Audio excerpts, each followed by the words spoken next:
Hejs. Vi er kommet til at gå ind i en park. Del med flot. Har I set? Sådan en lille en, vi lige stødt på. Altså den er faktisk rigtig, rigtig stor. Ja. Men så har vi fundet ud af...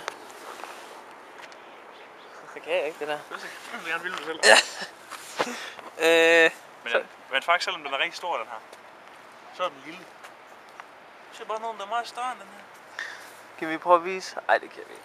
Det kan man ikke se. Men der er i hvert fald en, der er meget større end den, og den skal vi over i nu her senere. Den er stor. Her ser I den ultimative form for japansk afspærring. Det er simpelthen den der. Den er umulig at gå over. Så kan I jo se, så må man ikke gå ud på det der. Det er også dejligt naturagtigt sted, vi er på. Hvor man næsten overhovedet ikke kan se nogen form for bygninger.